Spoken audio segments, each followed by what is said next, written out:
فأنا ناصح لإخواني بالصدع بالحق تبيض وجوههم. السكوت في مسألة الحزبية يضرها، فاصدع بما تؤمر وأعرض عن المشركين. سلامي على دماج ورجالها والشيخ يحيى ودار العلم يا سعد بانيها. Bismillahirrahmanirrahim.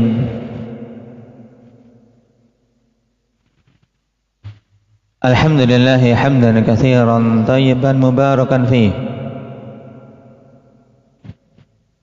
kama yuhibbu rabbuna wa yardah. Asyhadu an la ilaha illallah wahdahu la syarika lah wa asyhadu anna Muhammadan abduhu wa rasuluh sallallahu alaihi wa ala alihi wa ashabihi ajma'in, amma ba'd. Teman-teman, yang lalu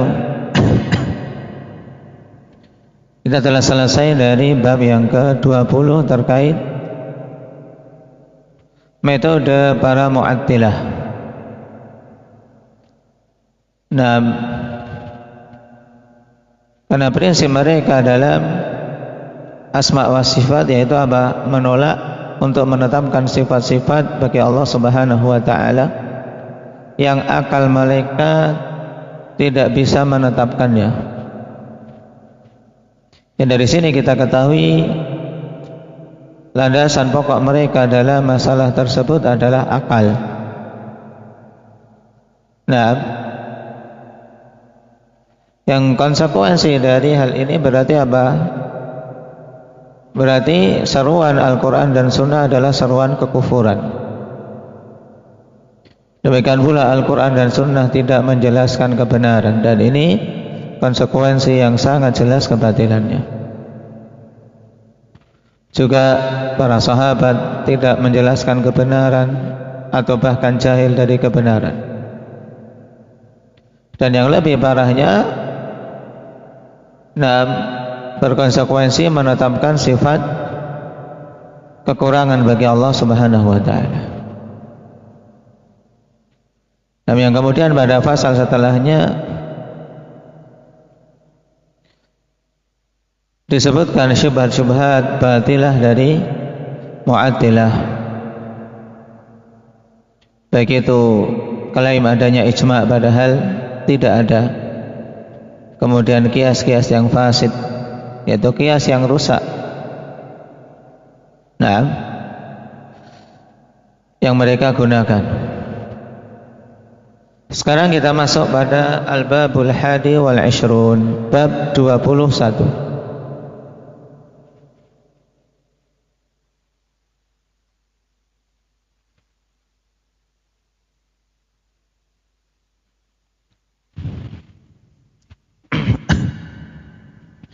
Fi anna kulla wahidin min fariqai at-ta'til wa at-tamthil qad jama'a baina at-ta'til wa at-tamthil. Nah, ini bab yang penting untuk dipahami ya kawan, dan butuh mikir. Nah, yang ngantuk maka perhatikan. Bab 21 ini menjelaskan bahwasanya masing-masing dari dua kelompok, kelompok taktil dan kelompok tamtsil. Taktil itu yang apa? Kelompok taktil itu yang bagaimana?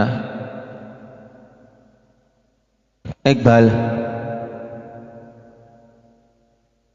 Nah, menolak sifat-sifat bagi Allah, tidak mau menetapkan sifat bagi Allah. Kalau kelompok tamtsil itu apa, Syabib?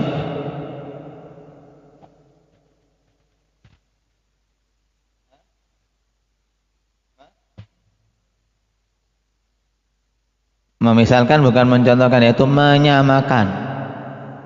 Tamtsil itu yaitu apa? Mereka mau menetapkan sifat Allah tapi apa? Kebablasan, melampaui batas sampai menyamakan sifat Allah dengan makhluk. Ini tamtsil.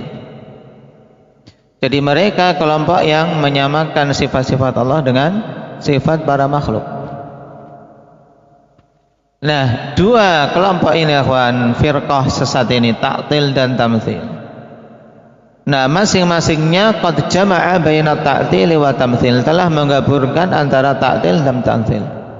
Jadi orang yang terjatuh dalam ta'til mesti dia terjatuh dalam tamtsil. Demikian pula yang terjatuh dalam tamtsil mesti dia terjatuh pula dalam ta'til. Paham? Nah, bagaimana penjelasannya? Perhatikan penjelasan beliau rahimahullah. Al-mu'attilu huwa man nafa syai'an min asma'illahi aw sifatih. Mu'attil yaitu orang yang melakukan ta'til. Ini dari fi'il madhi apa ini mu'attil? Fi'il madhinya apa Muhammad Sido?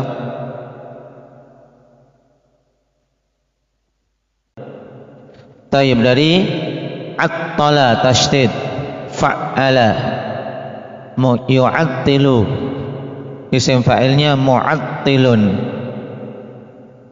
yaitu siapa saja yang meniadakan sesuatu dari nama-nama Allah dan sifat-sifat Allah. Atau dengan kata lain mudahnya yaitu siapa saja yang menolak suatu nama atau sifat dari Allah Subhanahu wa taala, baik sebagian atau secara keseluruhan.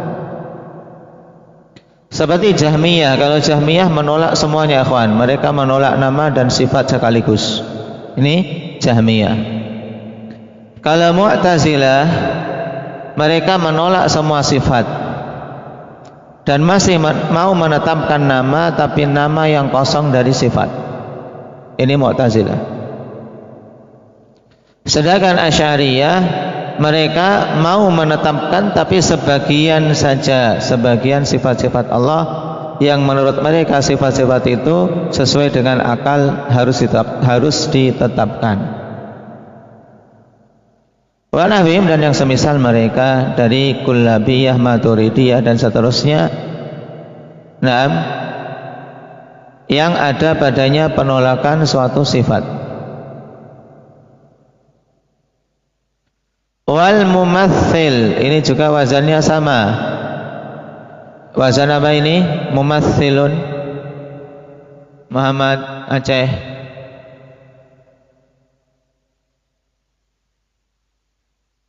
Dari fi'il madhi apa? Fi'il madhinya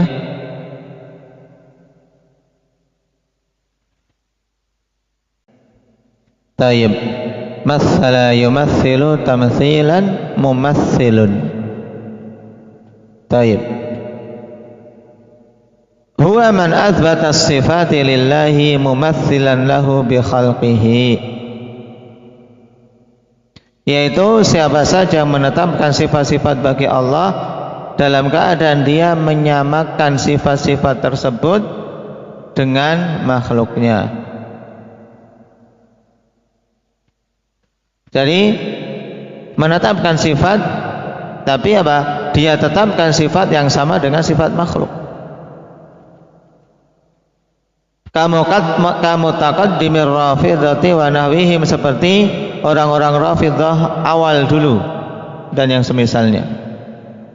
Dan telah kita lewat ya ikhwan, untuk firqah yang membangun di atas metode ini, yaitu yang menyamakan sifat Allah dengan makhluk sebagai suatu firqah, itu tidak kita dapati.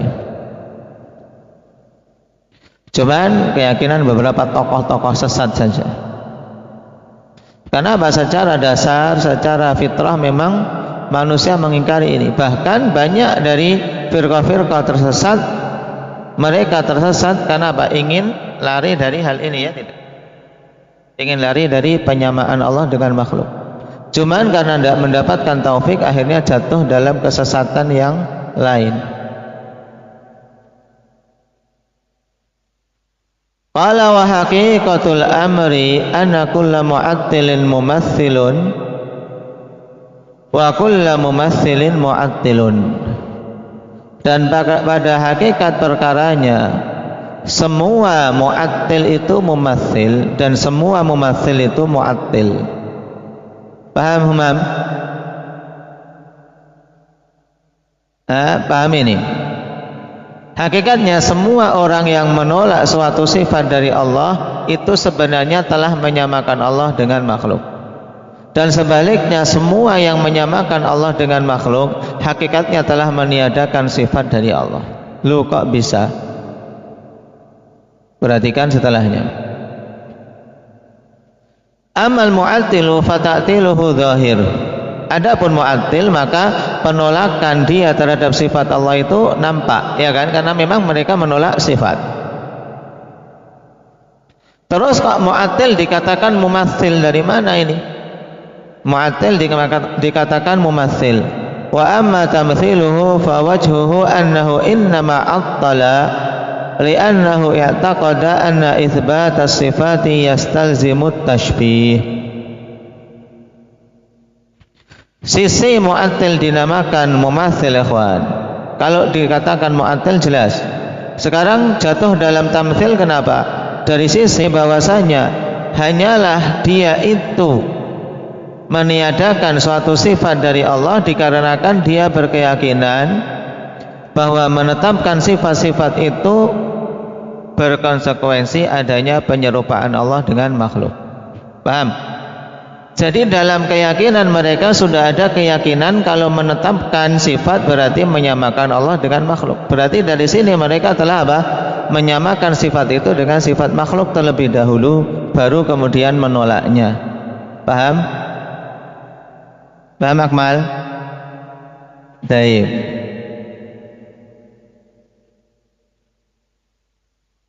Fa akhadha yanfi sifati firaran min dzalik. Maka dia pun mengambil langkah dengan menolak sifat-sifat Allah. Kenapa? Firaran min dzalik, karena ingin lari dari menyamakan Allah dengan makhluk, yang keyakinan ini sudah ada di benak mereka. Karena di benak mereka kalau menetapkan sifat berarti menyamakan Allah dengan makhluk. Akhirnya mereka tidak mau menetapkan sifat. Paham Ilhan? Hah? Baik. Famatsala awalan wa 'attala tsaniyan, sehingga mereka menyamakan Allah terlebih dahulu dengan makhluknya, kemudian baru apa? Menolak sifat-sifat yang di benak mereka itu kalau ditetapkan berarti ada kesamaan antara Allah dengan makhluk. Maka dari sini dikatakan semua mu'attil itu hakikatnya mumatsil juga. Sekarang kalimat kullu mumatsilin mu'attil. Semua orang yang menyamakan Allah dengan makhluk hakikatnya dia telah meniadakan sifat bagi Allah. Ini bagaimana maksudnya? Kata Syekh rahimahullah, wa ammal mumatsilu fatamthiluhu zahir wa amma ta'tiluhu famin wujuhin thalathah. Adapun mumatsil dari sisi tamtsilnya, dari sisi penyamaan Allah dengan makhluk, penyamaan sifat-sifat Allah dengan sifat-sifat makhluk, itu jelas ya kan, karena memang mereka menyamakan satu sifat dengan sifat makhluk. Lalu dari si mana mereka jatuh dalam ta'til? Kata Syekh, wa amma ta'tiluhu famin wujuhin thalathah. Adapun jatuhnya dia dalam ta'til itu dari tiga sisi. Ahadiha, yang pertama, annahu attala nafsan nassil ladzi athbata bihi sifata haitsu sarfahu an muqtada ma yadullu alaihi. Yang pertama dari sisi dia itu telah apa? Meniadakan nas itu sendiri yang menetapkan sifat. Nah, di mana dia memalingkan dari konsekuensi apa yang ditunjukkan oleh sifat tersebut. Istilah atau ungkapan mudahnya, ikhwan, sisi yang pertama ini kenapa? Karena dia telah menolak nas yang menetapkan sifat, di mana dia memalingkan makna yang ditunjukkan oleh nas tersebut kepada makna yang lain yang dia inginkan. Fa innan nassa dalun ala itsbati sifatin taliqu billah. Karena nas itu menunjukkan bahwasanya atau menunjukkan atas penetapan suatu sifat yang sesuai dengan keagungan Allah. Nas menunjukkan suatu sifat yang sesuai dengan keagungan Allah. La ala musyabahatillahi li khalqih, bukan menunjukkan atas penyamaan Allah dengan makhluknya. Sehingga ketika dia menyamakan sifat Allah dengan makhluknya, akhwan, maka berarti dia telah apa? Telah meniadakan nas yang menunjukkan sifat tersebut. Berarti menolak nas. Atsani, sisi yang kedua, annahu idza matsala Allah bi khalqihi faqad attala kulla nasin yadullu ala nafi musyabahatihi li khalqihi. Bahwasanya apabila dia menyamakan Allah dengan makhluknya, berarti dia telah meniadakan semua dalil-dalil, semua nas-nas yang menunjukkan atas peniadaan keserupaan antara Allah dengan makhluk. Ya tidak? Karena dia samakan Allah dengan makhluk, berarti dia menolak dalil-dalil yang begitu banyak yang mengatakan laisa kamitslihi syai' wa huwa samiul basir. Naam. Tayyib. Wa lam yakul lahu kufuwan ahad, hal ta'lamu lahu samiyya, dan seterusnya. Mithlu qaulihi, seperti perkataan Allah Subhanahu wa taala laisa kamitslihi syai', tidak ada sesuatu pun yang menyerupai Allah. Juga ayat wa qaulihi ta'ala wa lam yakul lahu kufuwan ahad. Naam. Juga apa? Hal ta'lamu lahu samiyya. Atsalits annahu idza matsala Allah bi khalqihi faqad attalahu an kamalihil wajib. Sisi yang ketiga yang menunjukkan bahwasanya mumatsil juga terjatuh dalam taktil, bahwasanya ketika dia menyerupakan Allah dengan makhluknya, berarti dia telah meniadakan Allah dari kesempurnaannya yang wajib. Dari sisi mana haitsu syabbaha rabba al-kamila min jami'il wujuhi bil makhluqin naqis. Dari sisi dia telah menyerupakan Allah Subhanahu wa taala yang sempurna dari semua sisinya dengan makhluk yang penuh dengan kekurangan. Nah, ini tiga sisi yang menunjukkan bahwasanya orang yang menyamakan Allah dengan makhluk telah jatuh dalam taktil juga, yaitu yang pertama taktilun nas, berarti dia telah menolak nas. Yang kedua, dia apa? Telah menolak semua dalil-dalil yang menunjukkan tidak adanya penyerupaan Allah dengan makhluk. Yang ketiga, ketika dia menyerupakan Allah dengan makhluk, berarti meniadakan sifat kesempurnaan bagi Allah yang wajib. Kenapa? Karena otomatis ketika disamakan dengan makhluk, Allah menjadi sama dengan sesuatu yang kurang. Paham? Nah, dari sini kita paham semua mu'attil mumatsil dan semua mumatsil mu'attil. Tayyib. Al-babu tsani wal 20. Sekarang bab yang ke-22. Fi tahdhiris salaf an ilmil kalam, tentang peringatan para salaf dari ilmu kalam. Ilmu kalam huwa ma ahdathahu al-mutakallimun fi usulid din min itsbatil aqaidi bit turuqil lati ibtakaruha. Yang dimaksud dengan ilmu kalam bukan apa? Ilmu nahwu, ilmu sharaf, bukan, akhwan. Bukan ilmu untuk kita berbicara yang baik, bukan. Tapi ini istilah. Yang dimaksud dengan ilmu kalam adalah ilmu yang dimunculkan oleh mutakallimun, ahli kalam, ahli filsafat. Di dalam pokok-pokok agama ini berupa penetapan akidah dengan metode yang mereka ada-adakan. Wa aradu biha amma ja'al kitabu wa sunnatu bihi, dan mereka berpaling dengan ilmu ini, dengan metode yang mereka buat-buat ini dari perkara yang Alkitab dan Sunnah datang dengannya. Jadi intinya ilmu kalam itu ilmu yang diadakan oleh ahli filsafat terkait dengan pokok-pokok dalam beragama yang mereka munculkan dan mereka berpaling dari Alkitab dan Sunnah. Waqad tanawwa'at ibaratus salafi fit tahdhiri 'anil kalami wa ahli. Dan telah bermacam-macam ungkapan para salaf di dalam memperingatkan manusia dari ilmu kalam dan dari orang yang membawa ilmu ini. Kenapa? Lima yufdi ilaihi minasyubhati wasyukuk. Karena ilmu ini ikhwan, berakibat kepada syubhat-syubhat dan keraguan-raguan. Akibatnya menimbulkan syubhat dan keraguan-raguan. Hatta qala al-Imam Ahmad la yuflihu sahibu kalamin abada. Sampai-sampai Imam Ahmad mengatakan orang yang mempelajari ilmu kalam itu tidak akan beruntung selama-lamanya. Kalau masih tetap berada di atas ilmu tersebut tidak akan beruntung. Yang ada hanya kebingungan, keraguan-raguan. Padahal iman itu tidak boleh ragu.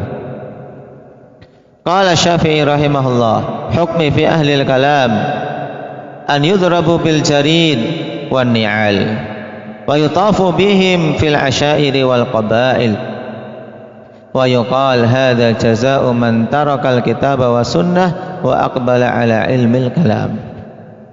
Dan athar ini sangat masyhur dari Imam Syafi'i rahimahullah. Cuman sayang pada masa ini banyak orang-orang yang mengaku sebagai penganut mazhab Syafi'iyah tapi banyak mempelajari ilmu mantik, bahkan lebih condong kepada ilmu ini daripada mempelajari Alkitab dan Sunnah. Mempelajari filsafat dan berpaling dari mempelajari Alkitab dan Sunnah. Kata beliau, hukumku kepada ahli kalam adalah untuk mereka itu dipukul dengan jarid wa ni'al. Al-jarid pelepah korma, ya, dengan pelepah korma dan dengan sendal. Yang digunakan untuk memukul pun bukan sesuatu yang pantas untuk memukul, untuk menghinakan, ya, Pak. Pukul dengan sendal, pukul dengan pelepah korma. Kemudian diarak. Taib di perkampungan-perkampungan dan di kabilah-kabilah diarak. Dan dikatakan inilah balasan orang yang meninggalkan Alkitab dan Sunnah dan condong kepada ilmu kalam. Perkataan siapa ini? Abdul Razak? Imam Syafi'i. Siapa namanya? Imam Syafi'i siapa namanya? Taib. Muhammad bin Idris Abu Abdullah Asy-Syafi'i rahimahullah. Wa hum mustahiqquna lima qalahu al-Imam Syafi'i min wajhin liyatubu ila Allah wa yartadi'a ghairuhum an ittiba'i madhhabihim.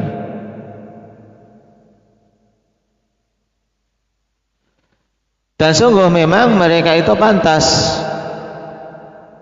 Dan terkait dengan apa yang dikatakan oleh Imam Asy-Syafi'i dari sisi agar mereka itu bertobat kepada Allah dan juga agar selain mereka itu terhalangi dari mengikuti madhab ahlil kalam. Hukuman seperti itu yaitu agar dia tobat. Pelaku ilmu kalam itu tobat dan yang lainnya tidak ikut.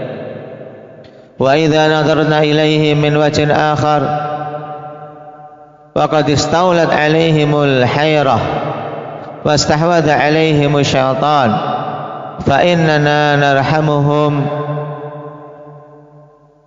wa narqu lahum wa nahmadullaha alladzi afana mimma ibtalahum bihi. Taib. Raqa yariku, ya kan? Berarti dari satu sisi wa idza nadarna ilaihi min wajhin akhar faqad istawlat alaihimul hayrah wastahwadha alaihimush syaitan fa innana narhamuhum wa nariqu lahum wa nahmadullaha alladzi afana mimma ibtalahum bih. Jadi dari sisi yang pertama, satu sisi memang pantas mereka dihukum seperti itu agar tobat dan yang lainnya tidak ikut, ya kan? Kemudian apabila kita memandang mereka dari sisi yang lain, di mana syaitan atau di mana kebingungan telah menguasai diri mereka, demikian pula syaitan telah menguasai mereka, maka sungguh kita ini kasihan terhadap mereka. Ini maksud fa inna narhamuhum wa nariqu lahum. Ya, ini berlaku pada semua orang, kawan. Dari pelaku maksiat, ahli bidah. Kita memandangnya dari dua sisi pandang. Yang pertama dari sisi pandang syar'i, yang kedua dari sisi pandang qadari. Makanya dikatakan oleh Syekh tadi, dari satu sisi memang pantas mereka dapat hukuman itu. Siapa? Nah, ketika menghukum ya kasihan teman kalau dihukum, bukan itu masalahnya. Memang pantas dihukum secara syar'i agar apa? Agar mereka bertobat dan agar manusia tidak mengikuti jalan mereka. Sisi kasihan dari sisi mana? Sisi kasihan sisi lain, yaitu dari sisi kita melihat mereka itu orang kebingungan, orang yang dikuasai syaitan, maka kita kasihan, kita sayang sebenarnya pada mereka. Dan wa nahmadullah alladzi afana mimma btalahum bih, dan kita memuji Allah Subhanahu wa taala yang telah menyelamatkan kita dari apa yang Allah uji mereka dengan hal tersebut. Nah, di sini pelajaran penting bagi kita semua. Ketika kita mengingkari kemungkaran, jangan sampai dua sisi ini, salah satunya mendominasi, kemudian satu yang lain hilang. Tapi hendaknya dua-duanya ada. Maka dikatakan di sini qulna fihim nadharan. Nadharun min jihati syar'i nu'addibuhum wa namna'uhum bihi min nashri madhhabihim, wa nadharun min jihatil qadar narhamuhum wa nas'alullaha lahumul afiyah wa nahmadullaha alladzi afana min halihim. Jadi kita katakan terkait dengan mereka itu ada dua sisi pandang. Sisi pandang yang pertama dari sisi pandang syar'i, maka kita akan nu'addibuhum, yaitu kita hukum mereka hukuman ta'dib, bukan hukuman had, hukuman ta'dib agar mereka kembali ke jalan yang benar, dan kita mencegah mereka dengan hukuman itu dari penyebaran mazhab mereka. Kemudian sisi pandang yang kedua dari sisi qadar, maka kita kasihan, kita sayang kepada mereka. Sehingga dari sisi ini seorang yang mengingkari kemungkaran tidak akan muncul istihza', olok-olokan, kemudian tahqir kepada yang diingkari, jangan. Karena sebab seperti ini bisa jatuh dalam syamata yang mengakibatkan dia malah menyimpang. Ketika membantah kebatilan, sekali-kali jangan sampai terjatuh dalam hal ini, karena ini rentan sekali akan menjadikan orang yang membantah tadi malah kebalik nanti perkaranya, dia menyimpang. Betapa banyak mungkin seseorang membantah kebatilan, tapi pada dirinya ada ta'ali, yaitu dia menganggap dirinya tinggi dan merendahkan yang lain. Akhirnya apa? Allah Subhanahu wa taala hukum dengan ujubnya, dengan anggapan terhadap diri sendiri tinggi dan tidak ada rahmah pada yang lain, akhirnya menyimpang. Ini kita diajari oleh Syekhul Islam Ibnu Taimiyah rahimahullahu taala. Kemudian diperjelas oleh Syekh Ibnu Utsaimin. Jadi ada dua sisi pandang, sisi pandang syar'i dan sisi pandang qadari. Demikian pula ketika kita melihat pelaku maksiat, kita ingkari.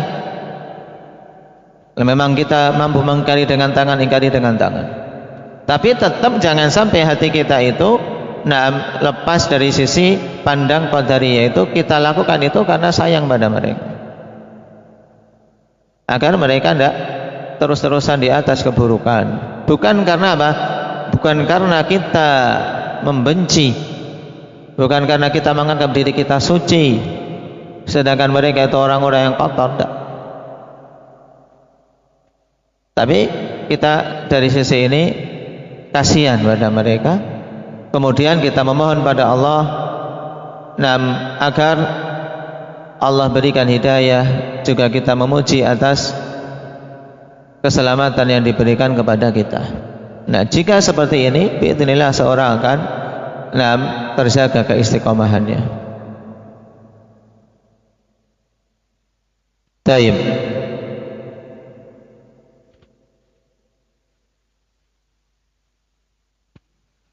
Qala rahimahullahu ta'ala wa aktsaru man yukhafu alaihim ad-dhalalu humul ladzina dakhalu fi ilmil kalam wa lam yasiru ila ghayatih. Dan mayoritas orang yang dikhawatirkan kesesatan atas mereka yaitu orang-orang yang masuk dalam ilmu kalam tapi belum mencapai pada puncaknya. Masih apa? Di tengah-tengah pelajaran ilmu kalam. Ini orang yang paling sesatnya di sini. Adapun kalau sudah mencapai puncak, ikhwan, biasanya mereka sadar yang mereka cari ternyata tidak akan pernah bisa didapat. Akhirnya kembali ke mazhab salaf. Tapi setelah mengalami kebingungan yang luar biasa sebelum itu. Nah, sisi kenapa kalau kita khawatir? Nah, yang dikhawatirkan sesatnya adalah yang masuk kepada ilmu kalam tapi tidak mencapai puncaknya. Wa wajhu dzalika anna man lam yadkhul fihi fa huwa fi afiyah. Wa man wasala ila ghayatihi faqad tabayyana lahu fasaduh. Wa raja'a ila al-kitabi wa sunnah kama jara li ba'di kibarihim. Sisi kebenaran perkataan tadi bahwasanya orang yang tidak masuk dalam ilmu kalam maka dia dalam keselamatan, jelas kita enggak khawatir dari sisi kesesatan ilmu kalam. Baik.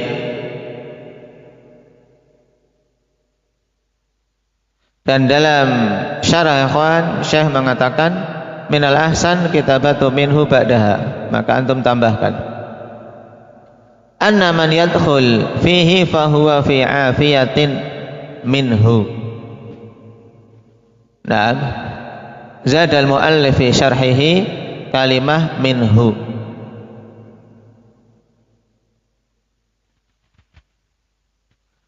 Jadi siapa saja yang belum masuk di dalam ilmu kalam maka dia dalam kondisi selamat dari ilmu tersebut.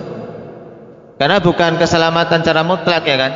Maksudnya afiyatin minhu, yaitu kondisi selamat dari ilmu kalam.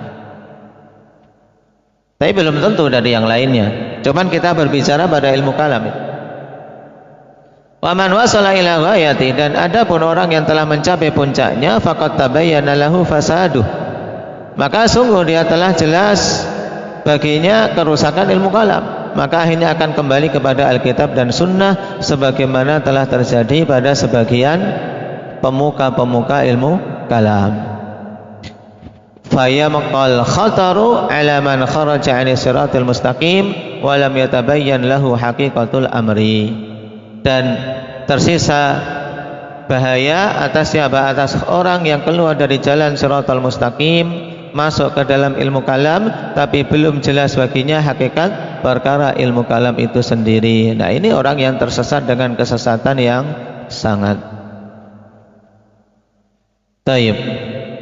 Wa qad naqala al-muallif Syekhul Islam Ibnu Taimiyah rahimahullahu taala fi hadhihi al-fatwa katsiran min kalami man takallama fi hadzal babi minal mutakallimin.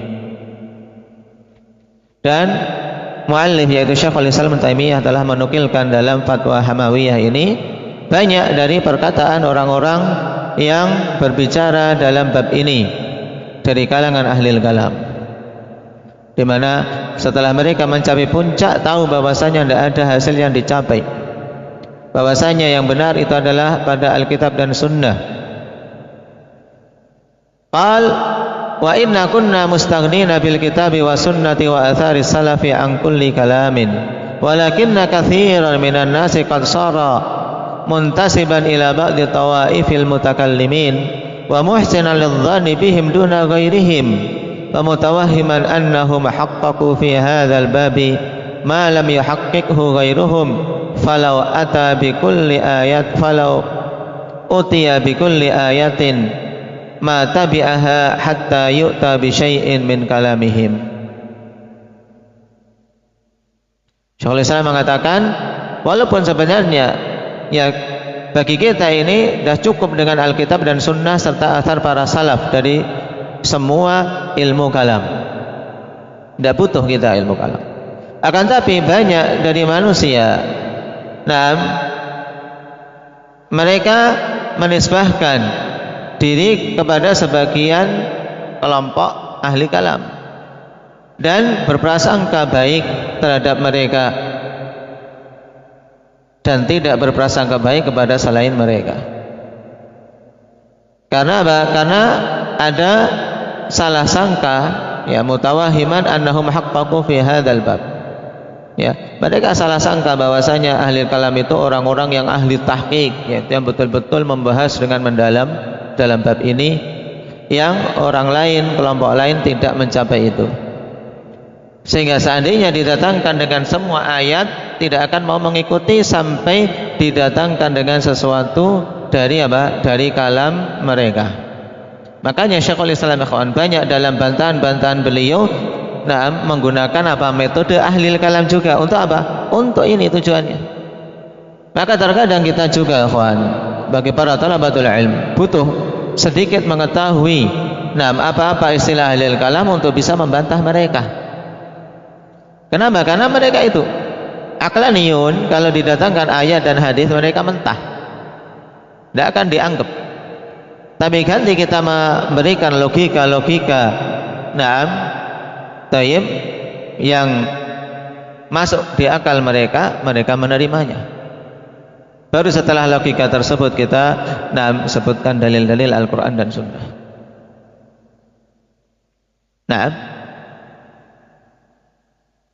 Dan ini yang dimaksudkan oleh Syekhul Islam Ibnu Taimiyah rahimahullah ta'ala. Walaupun bagi kita ahli sunnati wal jamaah cukup Al-Quran dan Sunnah dengan pemahaman para salaf, tidak butuh perkataan para mutaakhirin ahli kalam. Tapi ketika mau menjelaskan kepada mereka ini atau orang-orang yang terpengaruh dengan mereka, butuh untuk memahamkan kebatilan mereka dengan metode mereka. Tsumma qala wa laisa kullu man dzakarna qawlahu minal mutakallimin wa ghairihim naqulu bi jami'i ma yaquluhu fi hadza wa ghairihi walakinnal haqqa yuqbalu min kulli man takallama bih. Dan tidak semua orang yang kami sebutkan perkataannya dari ahli kalam dan yang lainnya, kami juga meyakini semua apa yang dia ucapkan pada perkara ini dan yang lainnya. Nah ini juga alasan kenapa Syekhul Islam terkadang menukil dari ulama-ulama kalam, paham? Kadang menukil dari ulama-ulama kalam, ikhwan. Ghazali ulama kalam terkadang dinukil. Kenapa? Karena sebagian orang tidak nerima kalau tidak ada kalam Ghazali, paham? Sehingga dinukil untuk apa? Ini loh kalam imam kalian ternyata juga seperti ini, selaras dengan kebenaran. Kalian kok malah menyelisihinya. Ini maksudnya, bukan maksudnya kita mengikuti Ghazali dalam semua masalah. Ini. Jadi penukilan para imam memiliki tujuan, ikhwan. Memiliki tujuan. Kenapa kok dinukilkan kalam Ghazali? Kok terkadang dinukilkan kalam seorang sufi dan seterusnya. Ini. Kemudian kata beliau, walakinnal haqqa yuqbalu min kulli man takallama bi, akan tetapi kebenaran itu diterima dari semua orang yang mengatakannya. Kalau memang yang dikatakan itu kebenaran, wajib kita terima, tidak boleh kita bantah, tidak boleh kita tolak. Cuman untuk mencari kebenaran tersebut tentunya kita tidak boleh mencari kebenaran di sembarang orang. Ini harus kita bedakan, teman. Menerima kebenaran harus kita terima dari siapapun yang mengatakannya. Tapi kalau mencari kebenaran, maka carilah di ahli kebenaran. Carilah di pengemban kebenaran, jangan cari di sembarang orang. Ini harus kita bedakan.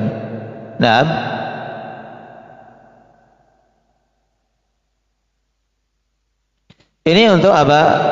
Untuk memberi gambaran pada kita, karena Syekhul Islam dalam kitab aslinya menyebutkan dari sederetan ulama-ulama ahli kalam, pengakuan-pengakuan mereka dalam fatwa Hamawiyah. Taib, beberapa lembar, beberapa halaman. Taib. Oleh karena itulah, agar jangan sampai salah sangka dikiranya Syekhul Islam mengikuti mereka, beliau katakan di sini, walaysa kullu man dzakarna qaulahu minal mutakallimin wa ghairihim naqulu bi jami'i ma yaqulu fi hadza wa ghairihi.